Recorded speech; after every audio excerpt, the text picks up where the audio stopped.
In exile. Vincy made the first half of his journey without speaking a word. The thought that he was to live with strangers a long time depressed him, so he did not wish to talk and scarce realized what went on around him. At Berisel his companion took him to the innkeeper who knew his father, and after the man had plied him with questions about his trip, he thought it best for Vincy to have his supper and go to bed quickly, as he must be weary with his journey. Indeed, he was so tired, he sank into a sound sleep and did not wake until his fellow traveler shook him the next morning. He dressed hurriedly, swallowed his cup of coffee and soon was climbing the mountain with his companion. The pair went along silently, for Vincy was more and more overcome with fear the nearer he came to his destination. "Look, my boy," said his guide suddenly as he stopped his inveterate whistling. "Do you see that gray stone house over there?" "I see it," he said at last in a low tone. "We will stop there for something to eat," said his companion. "Then comes the last climb. After that our way is down. You will not have far to go, but I have to go all the way down the valley, so we cannot rest long." It was all the same to Vincy whether the halt was long or short, and he had no desire for food. He thought only of his arrival at the house which might be as dismal as this one of grey stone. And then those strangers. Now they reached the summit and the road began to descend. "What is that?" asked Vincy, looking timidly at a great building on the left of the road. "You need not be so frightened," said the young workman. "There's nothing bad about it. On the other hand, it's a fine place. The monks live there who take in travelers in the winter who are half frozen." "What is that over there?" asked Vincy a little later, pointing to an ancient tower. "You are making such eyes at it, would you like to go inside?" asked the young man, laughing. "I would not care to enter those old walls. It is as silent there as if it were the end of the world. But there are old men there. 10 years ago I saw one sitting by the tower, his hair and beard as white as the snow on yonder peak. A year ago I saw him again. Ah, there he is now. Step lively, my boy, you have not much farther to go." But there was a half-hour's brisk walk before his companion pointed down the road and said, "Do you see that little white church, with the few houses beside it? That place is called Neerchapel. The village is a little lower down, but your cousin lives at Neerchapel. I'll show you the house and then keep on my road. You cannot miss your way." When they reached the chapel which stood near the road on a little rise, the guide paused and said, "Well, here we are. Now go to the right past the chapel, to the very last house. There is a barn beside it. Lorenz Lisa lives there. Goodbye and good luck." Vincy shook his hand, and with drooping head said, "Goodbye, and I thank you." His guide turned and went whistling away. Vincy gazed after him, and when he passed out of sight felt he had lost the last home tie. The unknown lay before him. He walked past the chapel to the house that stood beyond. The small stone building near it must be the barn. On the other side of the house was a shed, roofed with shingles and stones, evidently the herrick, for fodder was stored within. As the house door was closed and the door of the shed stood open, Vincy went to the herrick. That no steps led up to the little door was not surprising to Vincy, he knew the arrangement. The little shed did not rest on the ground but stood firmly on 4 blocks, to keep the hay dry and ventilated. As Vincy knew, it was a case of clambering up to the open door, which was so low a full-grown man had to stoop to enter. Vincy climbed up nimbly, and found a tall man working inside. "Good evening," he called out. "Does this herrick belong to Lorenz Lisa?" "It does. What do you wish of him?" "He is our cousin. I belong to Vinzenz Lisa of Luke, and my father sends greetings to you." You know why I have come, Vincy informed him confidently, for he hoped this man was the cousin himself.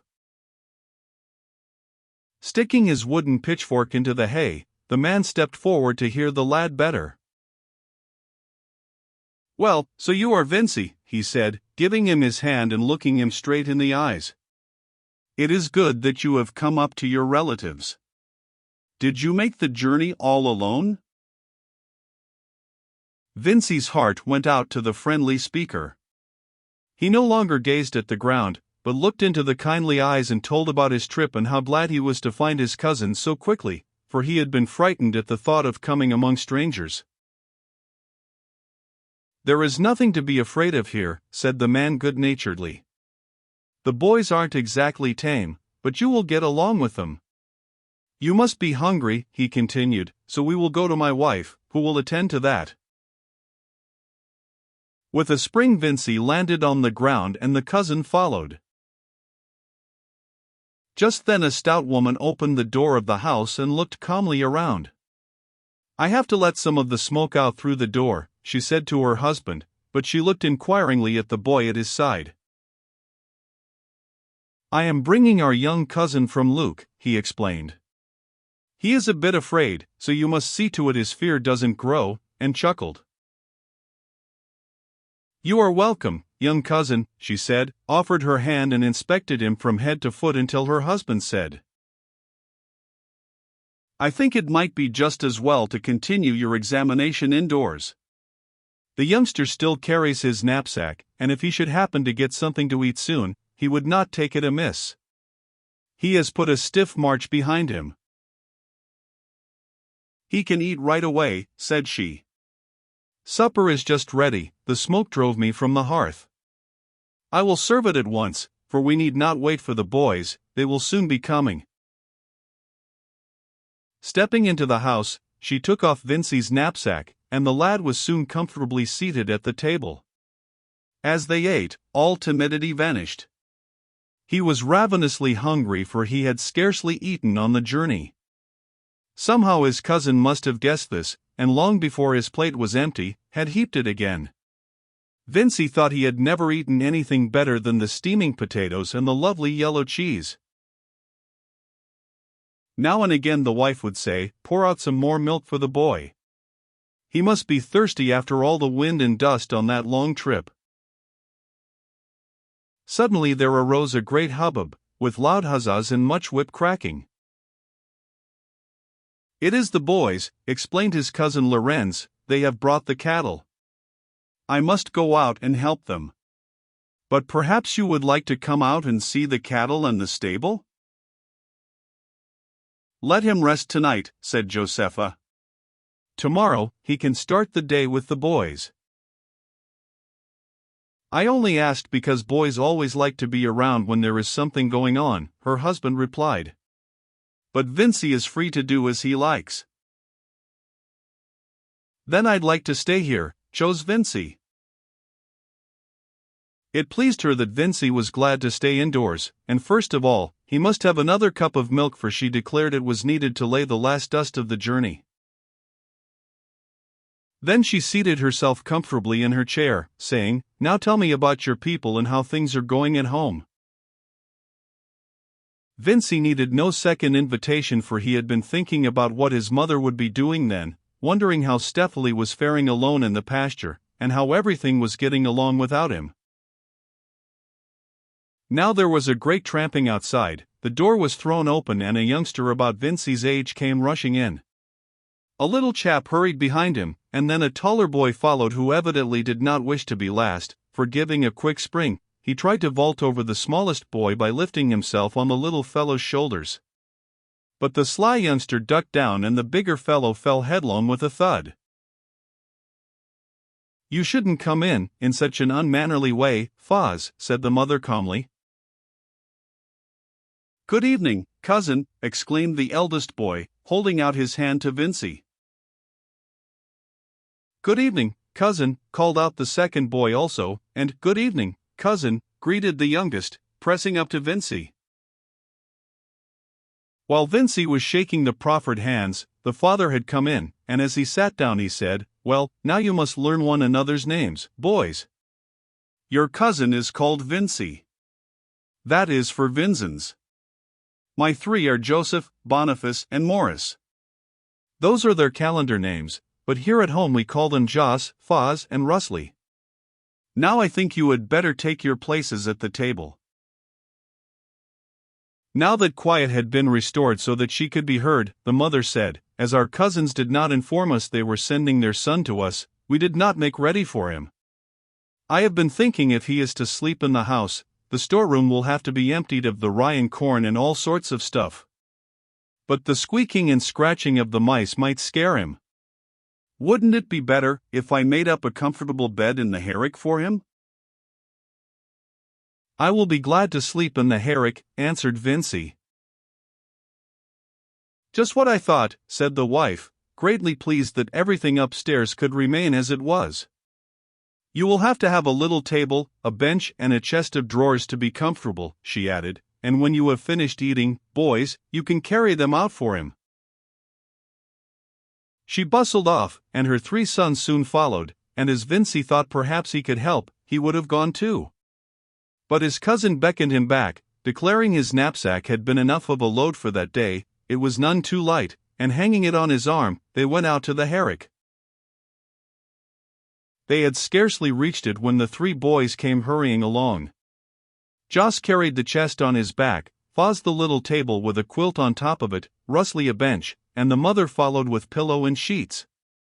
With an agility that clearly showed she was used to climbing into the hayrick, she was in at the little door, ready to take one thing after another as her husband lifted them up.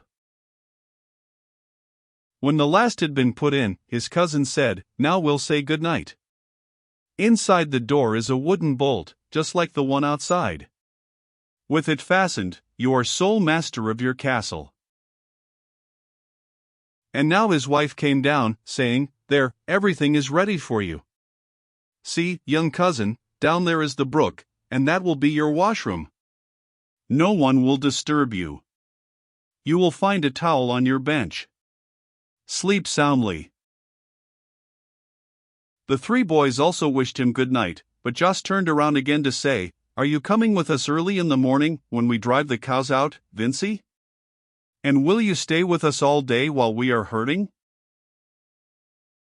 "Why, of course," answered Vincy, "but you must tell me which cows I have to watch most carefully." "Will you wake me so I am not late?" "Yes, I'll call good and loud through the round air hole," promised Jos. Now Vincy was alone. He climbed up to his little door and looked into the hayrick. There in one corner on a high soft pile of hay, his bed was made. Beside it, the hay had been pushed away to make room for the little table and bench, and the chest stood against the wall. It was a most comfortable little room. But he could not go to sleep yet, for he was quite excited with all the experiences of the day. Image 009.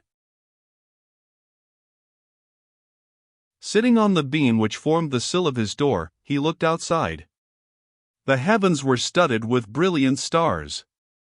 Then the moon rose from behind the mountains, lighting up the dark trees and meadows. The little church beyond gleamed white, and the snow-capped mountains towering above the rocky cliffs became clearer and brighter every minute. Vincy's eyes grew bigger and bigger.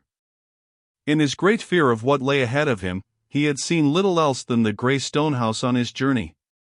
But how different was the scene from anything he had pictured. There was no wilderness of stones about him. The moonlight fell on a green earth and turned the tips of the larch trees yonder to silver. The ripple of the brook alone broke the deep silence. Vincy listened to the beautiful tune, and the notes became fuller and fuller. He heard whole melodies. He must have sat there a long time listening when a sudden gust of wind blew the door against his knee and startled him out of his dreaming. He had never seen the stars so brilliant. The words of his mother, how the Lord was always above him, looked down on him and heard him, reached his heart as never before. Surely he was near heaven there, and he was filled with gratitude to the God who had let him find good where he had feared only evil. His cousins had received him as a friend and he was already quite at home with them. He wished he might sing a loud hymn of praise out into the night, but it was too late for that. Not a candle gleamed in any of the cottages.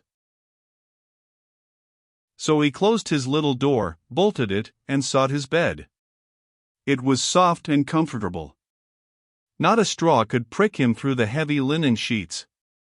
He gazed at the brilliant star that shone through the air hole opposite his bed. Even when his eyelids tried to close, he opened them to gaze again. Yes, the star still shone on him, and when he fell asleep, it was with a wonderful melody resounding in his ears. The star was singing to Vincy, and he heard it in his dreams. The next morning he was awakened by a dreadful hubbub, for his name was being shouted by numerous voices. Stephanie, thought Vincy, had never made such a noise when she came to wake him. But then he suddenly saw where he was and knew the voices that kept shouting louder and louder. Perhaps they had been calling for a long time. Hastily stepping into his clothes, he threw his door open and leaped down among his noisy cousins. "Hurry up! Come along," they chorused. Vincy replied that he had not washed yet, so they should go along and he would follow. The two elder boys ran off, but Rusli went to the stream with him, saying confidentially, "You don't need to wash, no one will ever notice it." "No, Rusli," objected Vincy. "One must wash every morning. Besides, it makes one feel better. Oh, the lovely cool water!" And Vincy knelt down by the brook and splashed the clear water over his face time and time again, and then drank one handful after the other. Now he looked so fresh and happy that Rusli, full of the pleasure of imitation, said, "I'll wash with you tomorrow morning, and drink too. I'll do it every day." When they reached the house, the cousin and his wife were still at the breakfast table. Both gave Vincy a friendly greeting, and Josepha set a large cup of coffee before him, suggesting that he eat plenty of bread with it, for the fresh mountain breeze would soon make him hungry. When his cousin Lorenz rose from the table, Vincy followed him out to the stable where Jos and Foz were cracking their whips as a sign they were ready. Their father now released the cows one after the other and the procession started off to the pasture which lay a considerable distance beyond the chapel. Rusli walked beside Vincy and held him firmly by the hand, trying to hold him back as much as he could. Jos and Foz had all they could do to keep the cows on the roadway and to urge them along, for fresh grass tempted them now to one side, now to the other. "Let me go, Rusli," said Vincy, pressing forward. "Can't you see I must help your brothers with the cows?"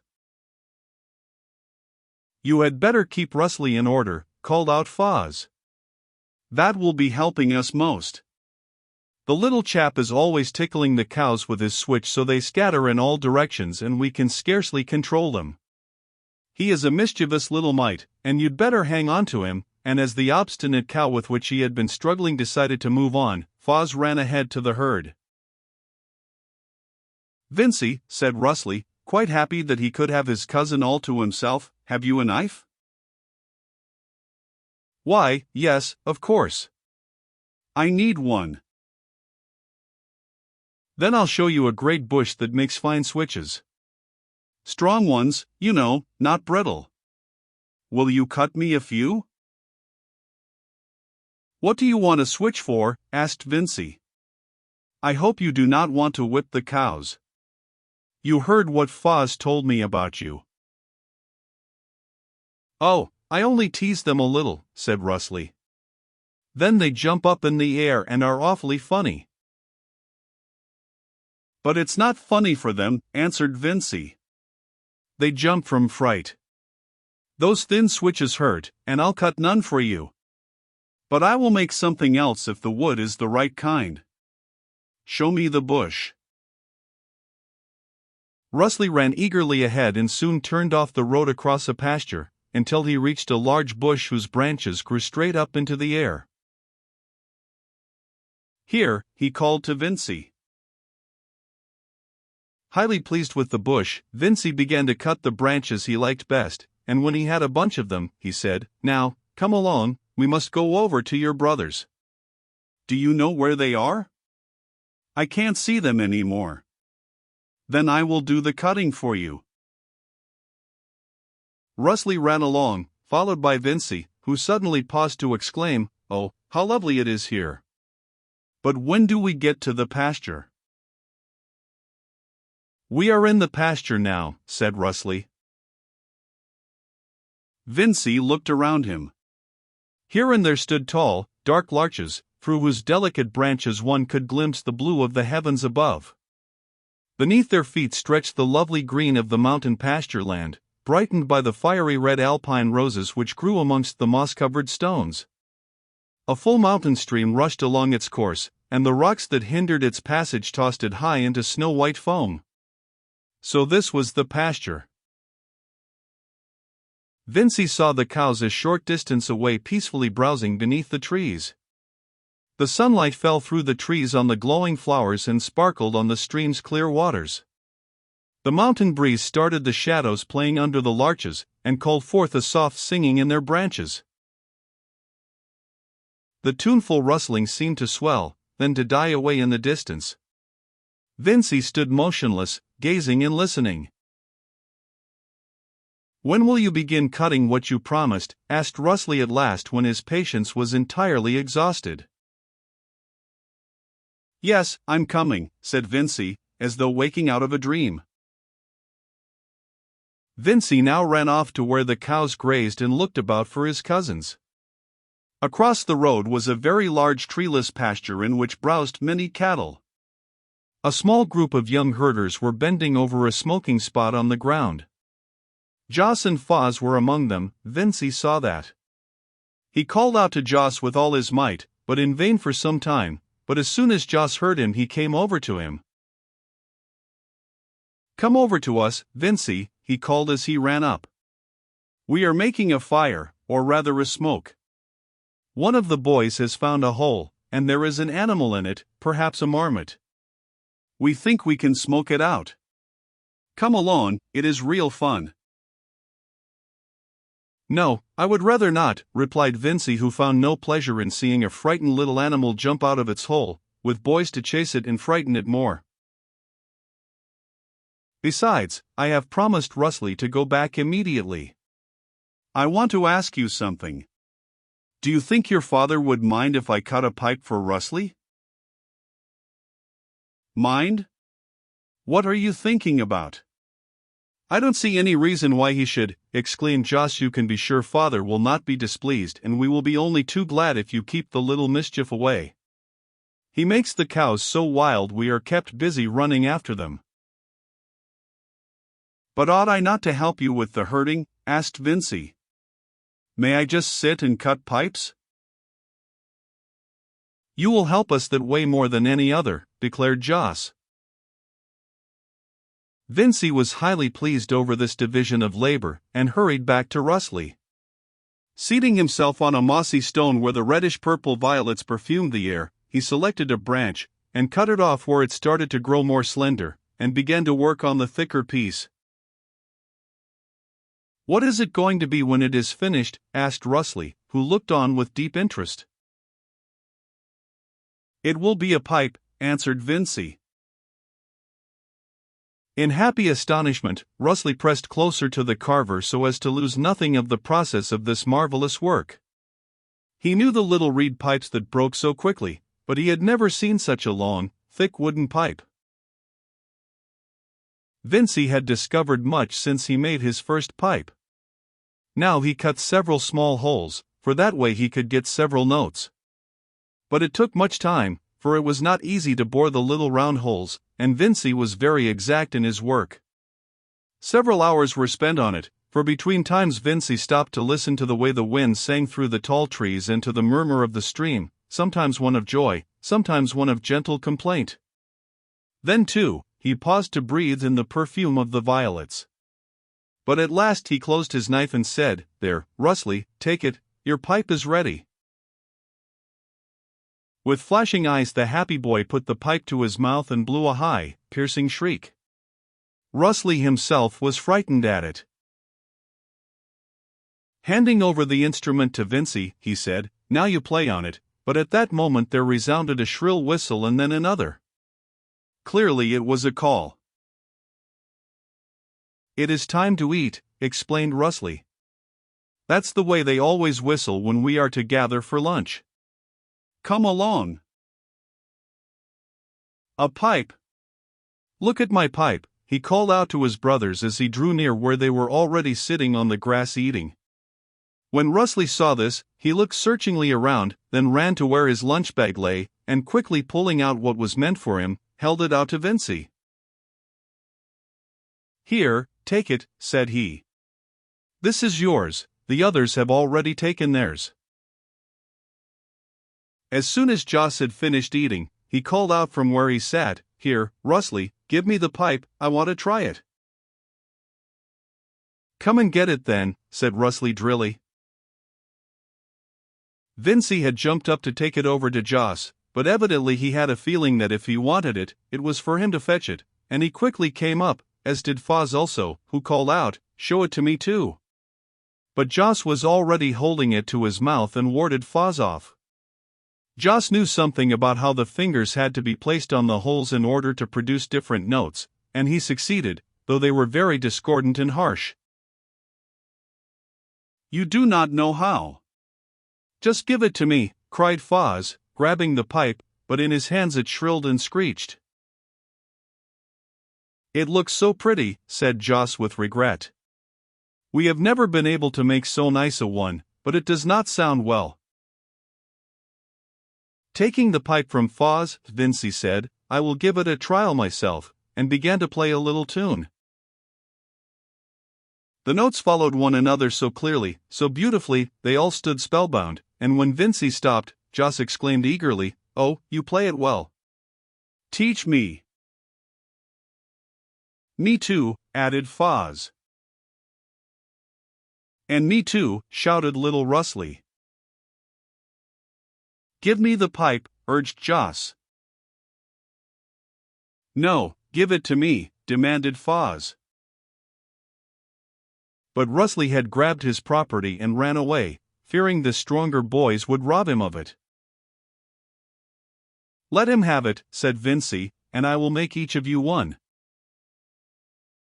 The promise quieted the brothers, but no amount of calling could bring Rusty back, and finally Vincy had to run after him, to persuade him he would not lose his valuable property. Now the boys seated themselves in a close circle, for all wanted to see how Vincy did it.